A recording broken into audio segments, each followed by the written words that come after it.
Okay, yeah. Okay, thank you for this nice introduction. I would also like to thank the organizers for inviting me and for giving this opportunity to present part of the results I have contributed in the field of high-TcCUPRATES.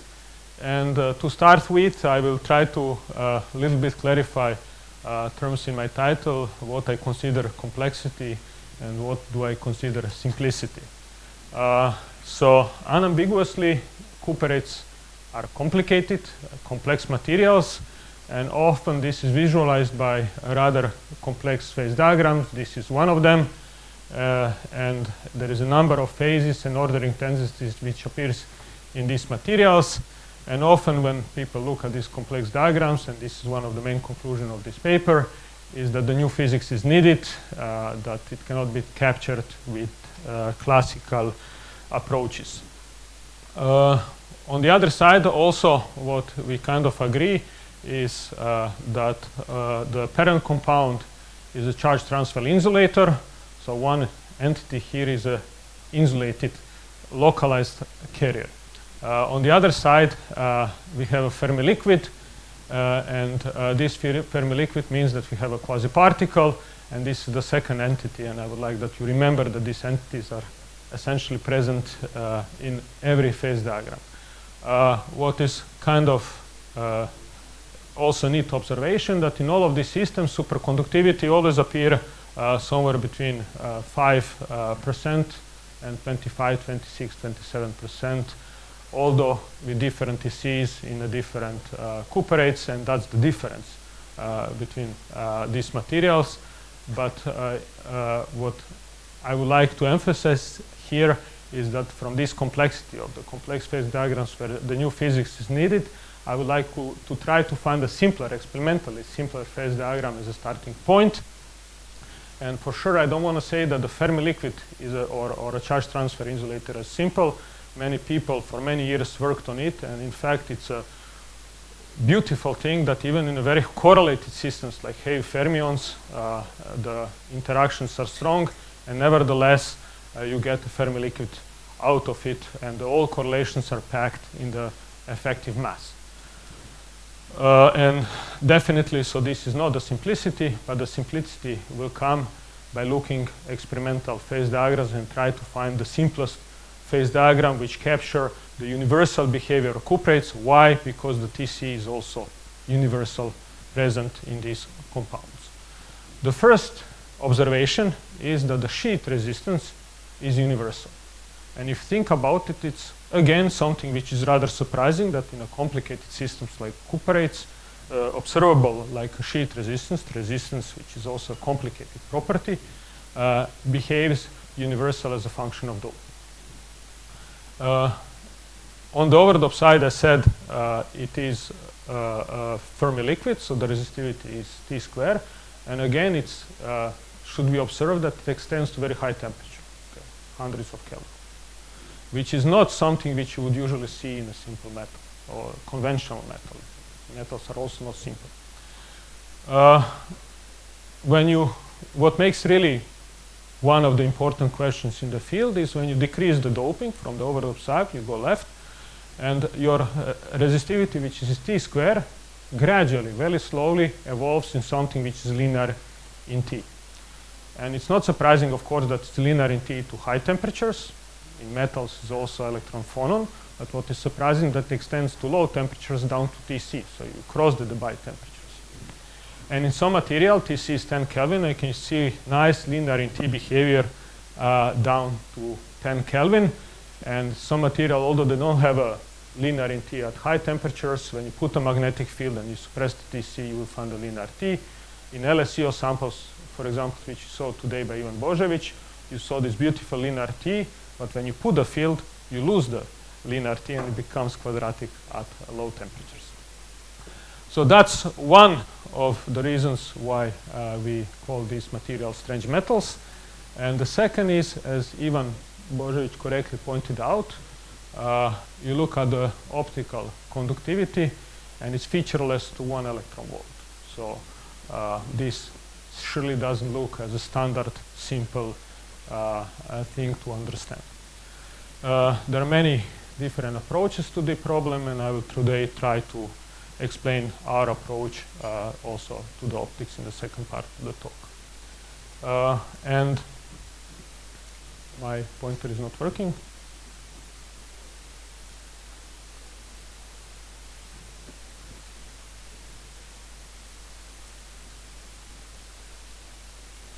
Okay, and then even if you decrease the doping even more, to the surprise of many, we found that in the pseudo-gap regime, resistivity again exhibit a simple t-square behavior. So this t-square behavior, when you see it as an overdoped site, pulls to thinking that we are again dealing with a Fermi-liquid, that the itinerant carriers behave as a Fermi-liquid. And what more, since it's universal, we look at the temperature, at the doping dependence of the coefficient A2, and we find that A2 is proportional exactly to doping. So if you plug it in the Drude formula, you will see essentially that this implies that the scattering rates remains universal as you dope this material. And you can extend this logic by following this A2 coefficient also to the overdoped side, and already from the resistivity you would conclude that the scattering rate didn't change as a function of doping, which is again a surprising result. Good, so finding this t-square, we look at all data of the Hall coefficient, and what was reported long time ago was that the Hall coefficient correctly measured the carrier density in the pseudo-gap, more or less temperature independent. And again, this is something which implies that we are dealing with a Fermi-liquid. But to really prove it, in contrast to non-Fermi-liquid, the Fermi-liquid, you know exactly what to look and what to search. You go to the textbooks and you check which scaling needs to be obeyed. That's indeed a Fermi-liquid. So we went, but before we did that, I just want to say that all the mapping this from resistivity only, we came from a complex phase diagram, which is shown here, to something which is already simpler based on the resistivity, which has this t-square to linear t crossover, and then again from linear in t you go to t-square also to a crossover. So as I mentioned, this indicates that we are dealing with a Fermi-liquid in a pseudo-gap, and to verify that, there is a way how to do it. You look for scalings. Scaling arguments are good and strong arguments in the field of solid-state physics. We didn't invent these scalings. They are textbook scalings. So we decided to measure the magnetic transport as a function of field in the model cuprate compound in this regime. And we find that the Kohler rule is obeyed. The Kohler rule simply tells you that the orbital contribution corresponds to h tau, that in the Boltzmann equation h tau always appear, so you can always scale your magnetoresistivity data in a weak field limit in the following way, and you can see all the curves collapse on the same line as measured. A second scaling which we're looking, which took a look at, is from the optical conductivity. You can measure the optical conductivity, and from the extended Drude analysis, which you can deduce the frequency dependence of the scattering rate. I call it a total scattering rate because it takes the extended Drude analysis is somehow taking everything into account and mixing it together. And if you plot your obtained scattering rate as a function of omega square plus t square, you see that all your curves for various materials fall on the same line, and that the prefactor p is 1.6, which is very close to the Fermi-liquid value of 2. And in fact, in this talk, I will also explain why it's not exactly 2. But also what you can also note from this graph is here that the scattering rate is even this total scattering rate is the same among different materials to the residual term. Okay, so also from optics you see that the scattering rate is essentially universal. So we found in the heart of the cuprate problem, that itinerant carriers behave indeed as in a Fermi-liquid. In many sense, the pseudo-gap regime is the heart of the cuprate problem. At least it's connected to strange regimes. We look at most of these strange regimes. We look at the electron-doped cuprates. We look at the logarithmic uptrends which appears in some of the compounds. For example, in mercury 121, they don't appear to the doping we measured. And we also kind of understand these logarithmic uptrends. We also look at the charge density wave reconstruction of the Fermi surface in this part of the phase diagram. But what I will talk to and discuss with you today is the strange metal regime, and then I will try to connect the normal state to the superconducting state.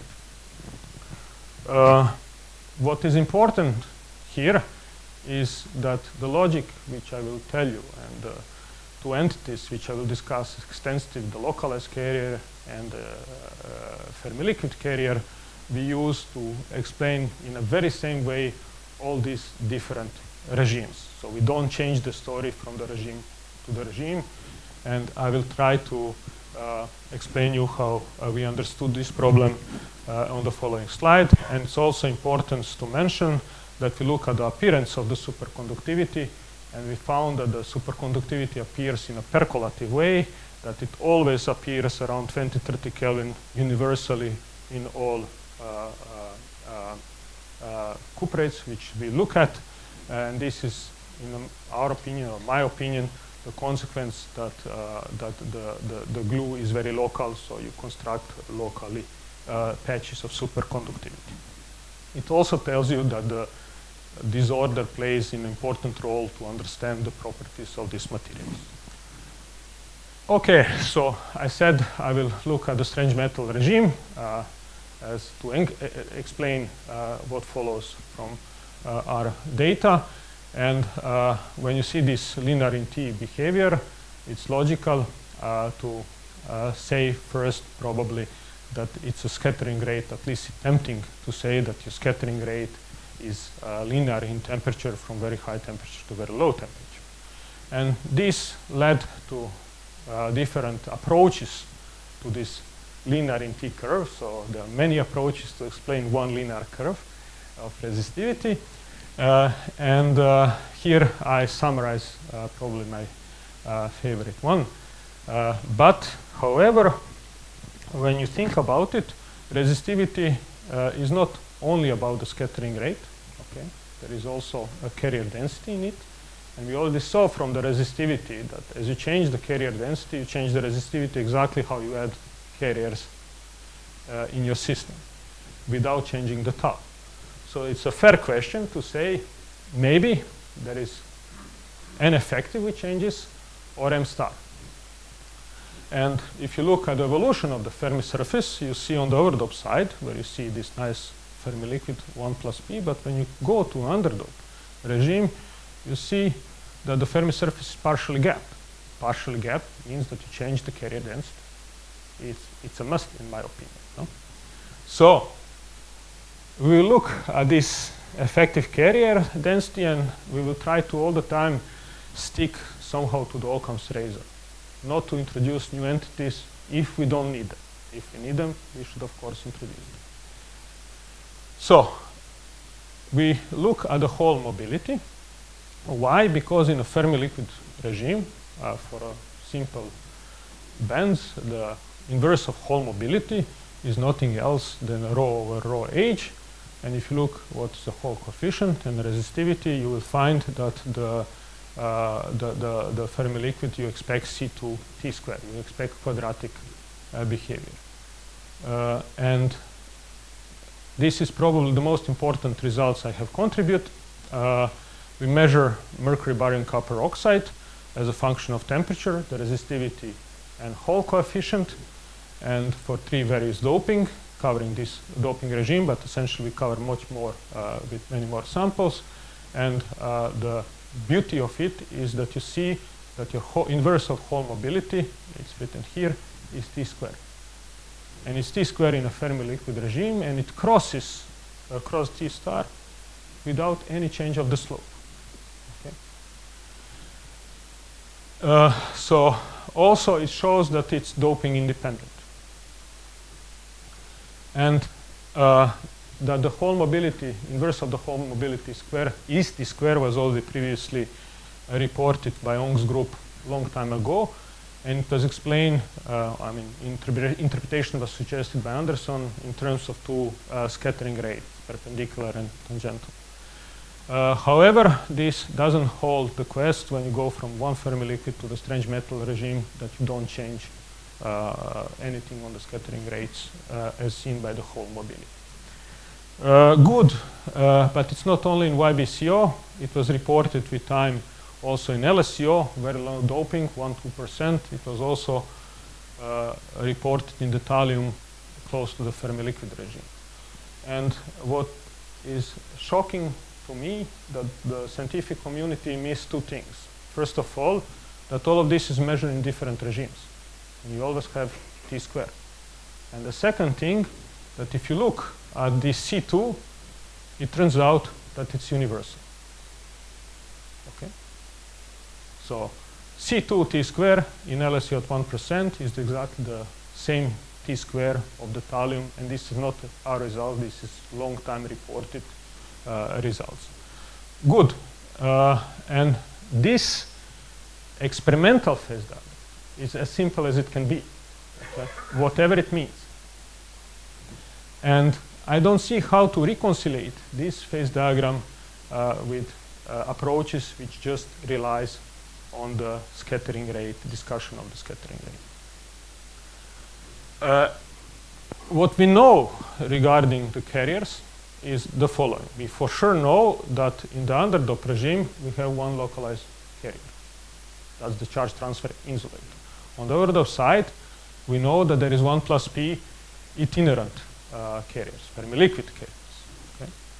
We also know that in this regime, we have P itinerant carriers, which means that one is still localized. We know it from the resistivity. Your coefficient A2 is proportional to 1 over P. Hall coefficient tells you. Optics tells you the spectral weight in the coherent part is also P.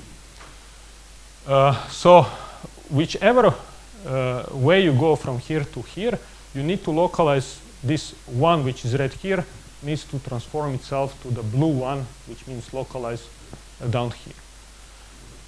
That also means that you have a charge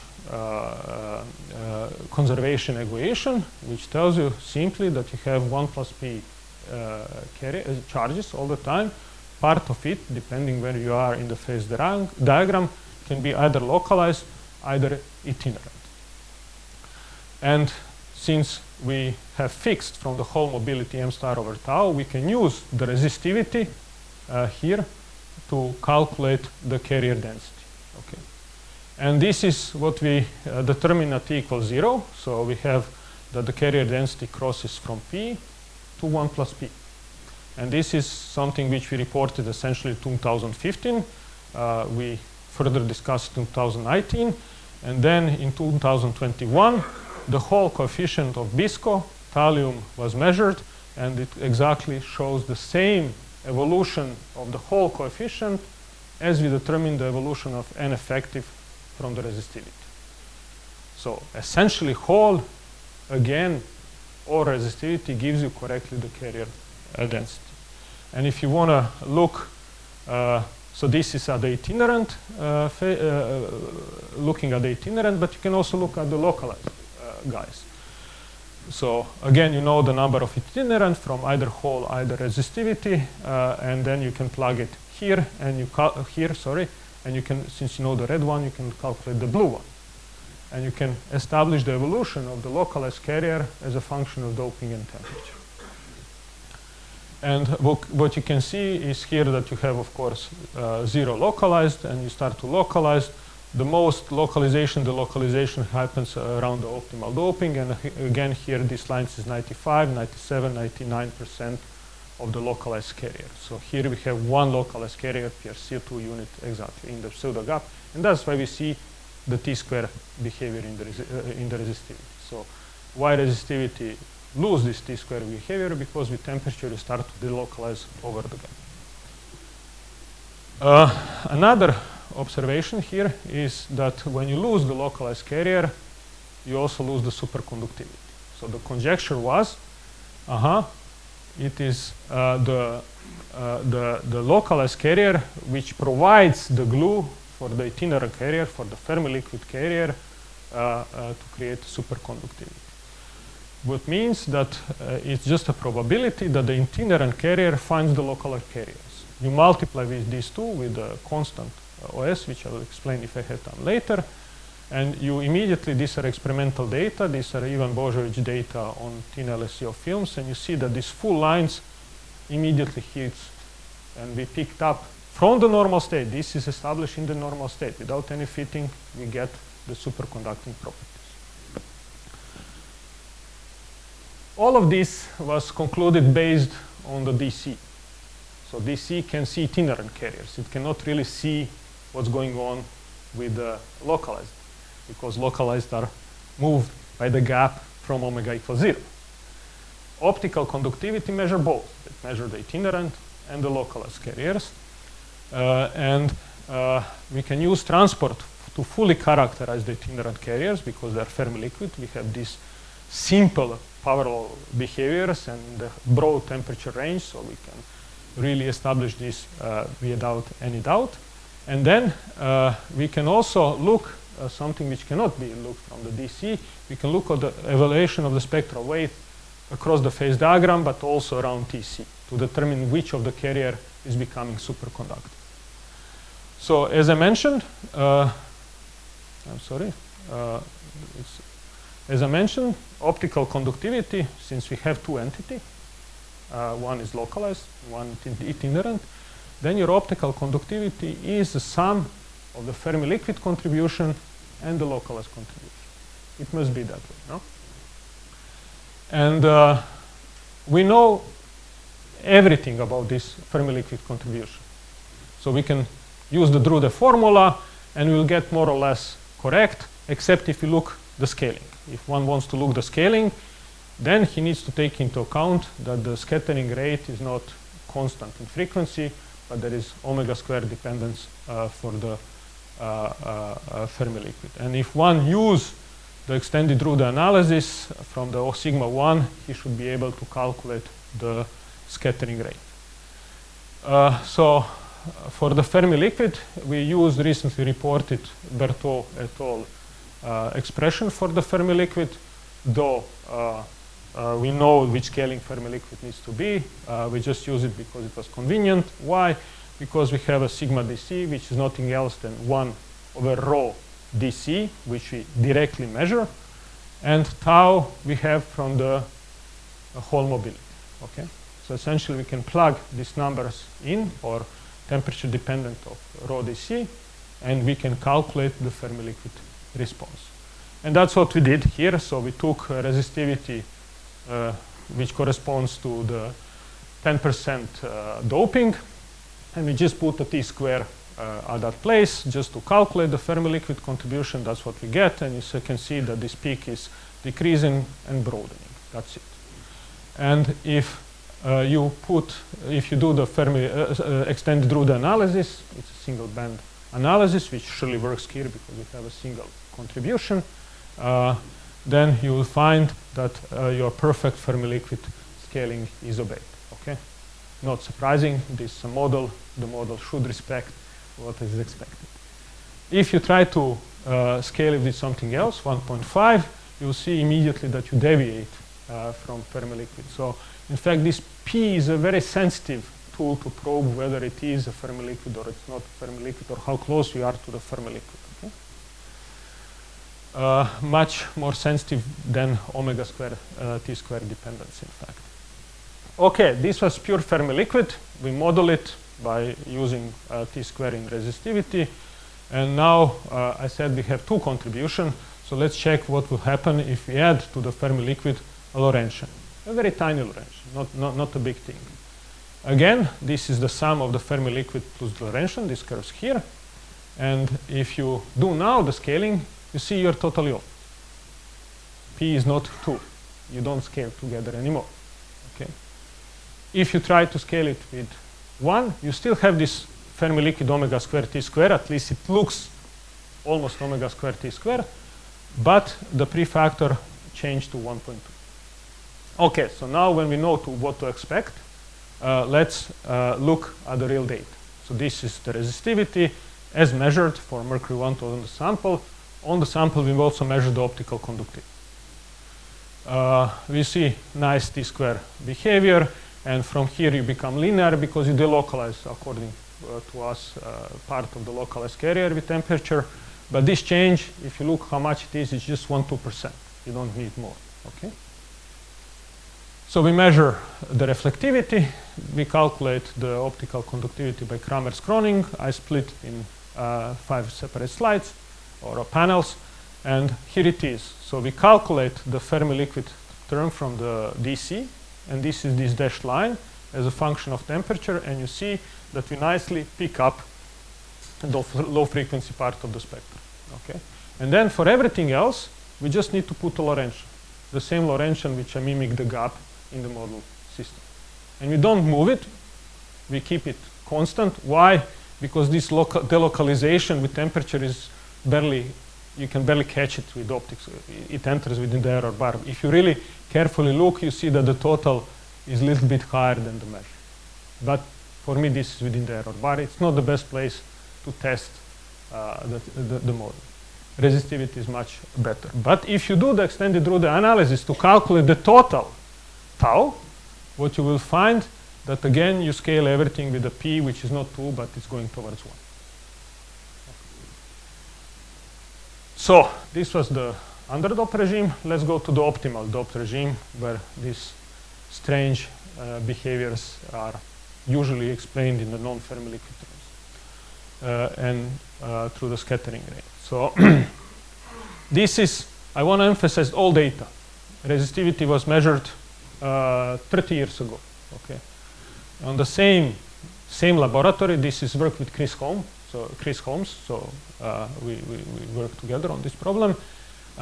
He also measured from the same, not the same crystal, but from the same persons who grow the crystals, optical reflectivity in 2002, 20 years ago. So what we did is just take this resistivity, plug it in the Fermi-liquid expression, allow that the carrier density changes, nothing else. That's how much it changes, and it changes for 15–20%. Okay, quite a lot. And then see what happens on the optical conductivity. And again, I break this in 3 panels, 100 Kelvin. You see this red line here is a Fermi-liquid contribution as calculated from the DC. So we completely picked up the low frequency temperature dependence. And the spectral weight in this guy is increased from here to here for around 15–16%. I don't remember the number anymore. So if you look, so now what you can do, you can subtract this Fermi-liquid term to calculate the mid-infrared feature, and you can see nicely that there is a spectral weight which goes from the mid-infrared feature to the Fermi-liquid peak. These are this excitation over the gap.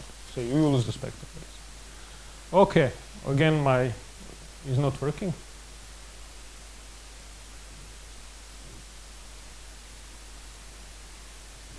Can you click it on the next slide?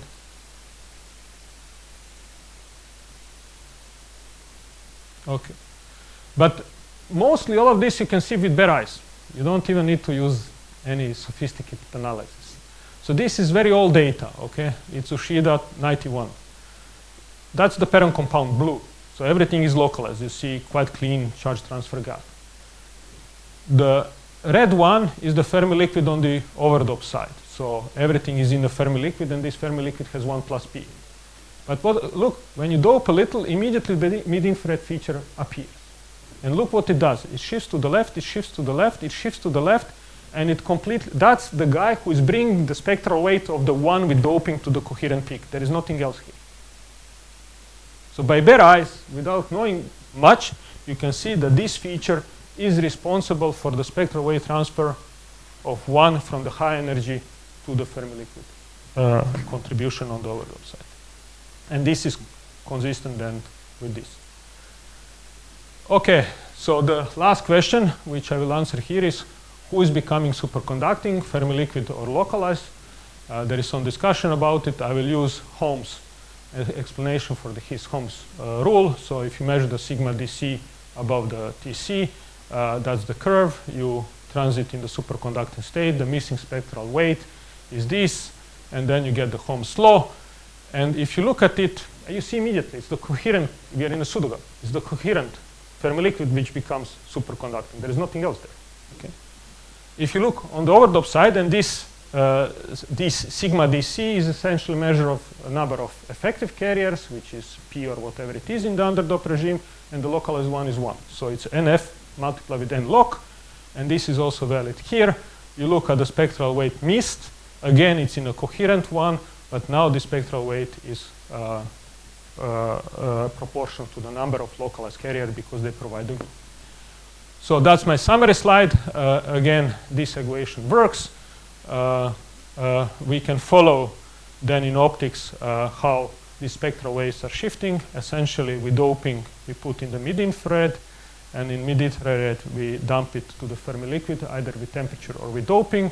Is the Fermi-liquid part which becomes superconducting. In the overdoped regime, we hardly can see this guy because it's small comparing to the Fermi-liquid, but there are reports which analyze this part also, and they are consistent.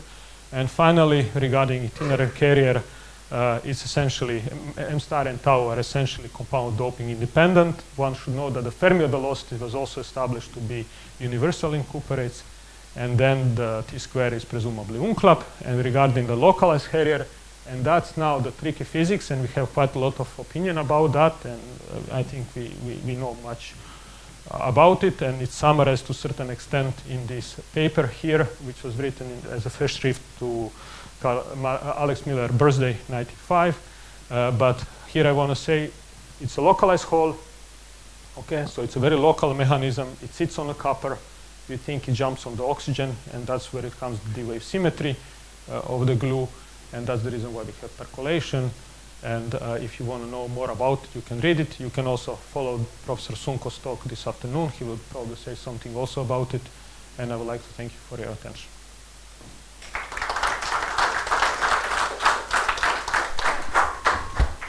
Thank you very much for keeping the time. I try to be. Perfect. I shortened the last slide, although it's very nice. So, questions? Yes, Hans. What is OS? Maybe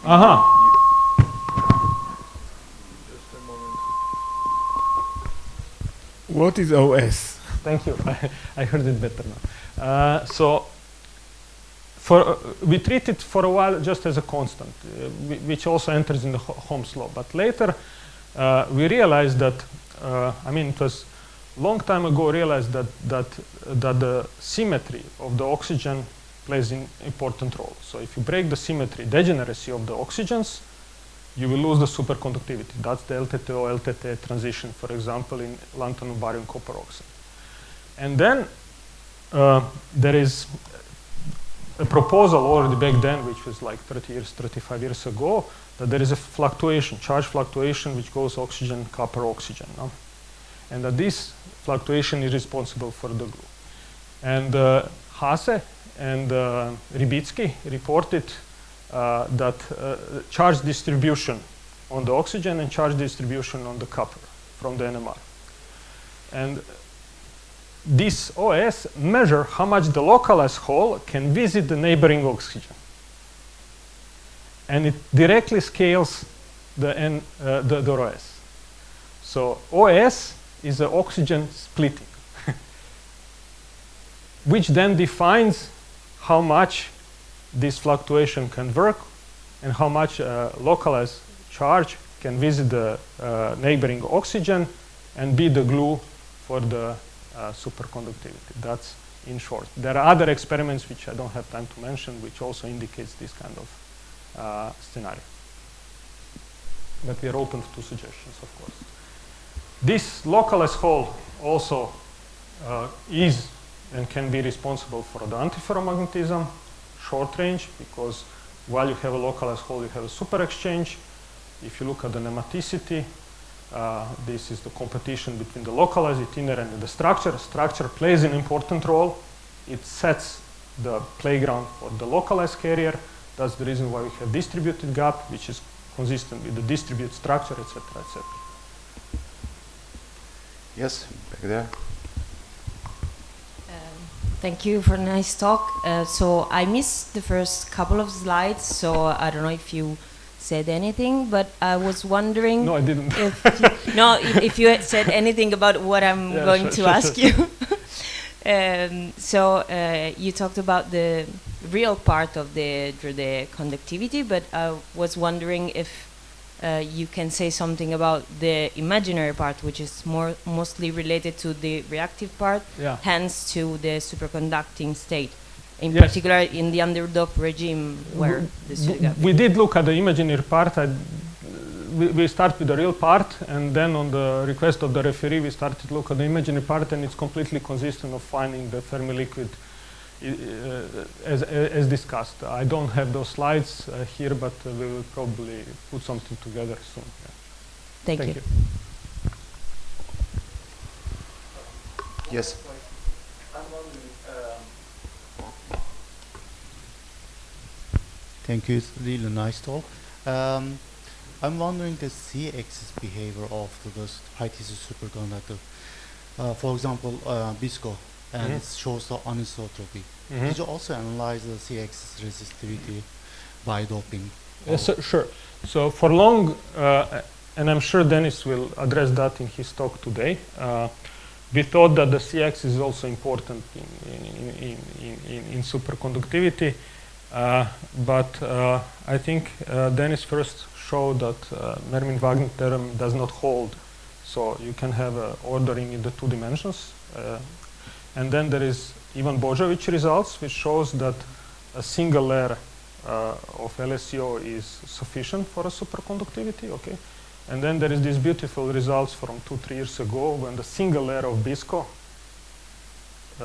suspended is exactly the same linear in T resistivity and the TC, which is 87 or whatever it was, as in a bulk.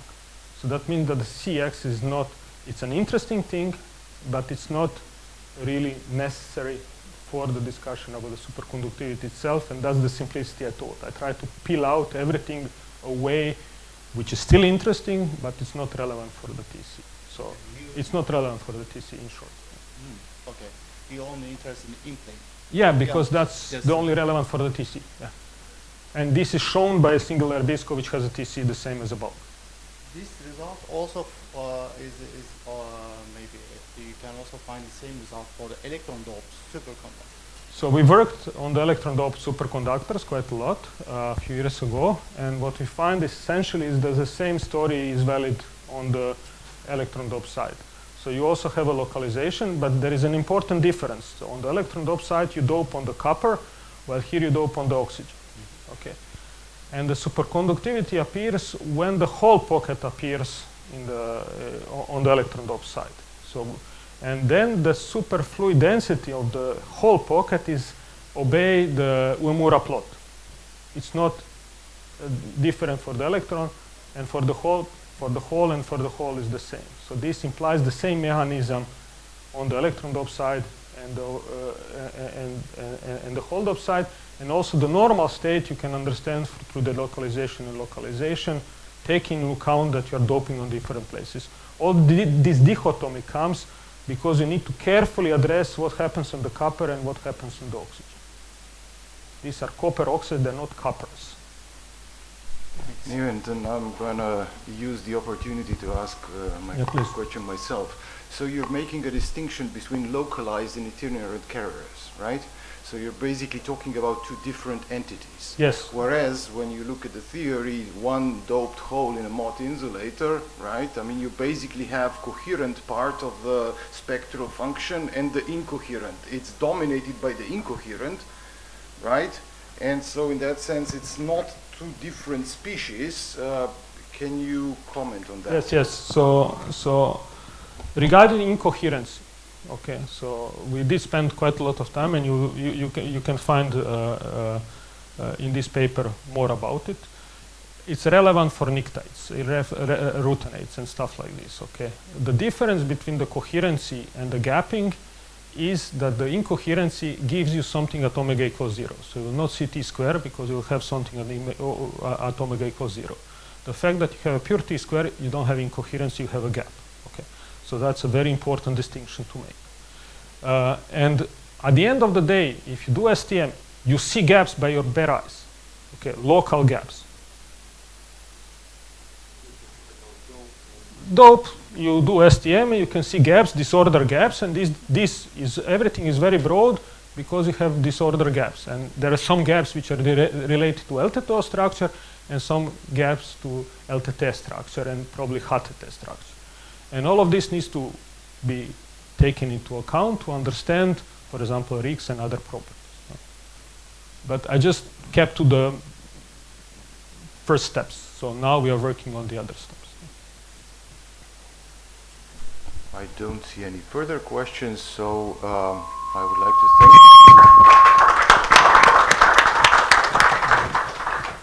thank. From the mic. Yeah, I did. Oh.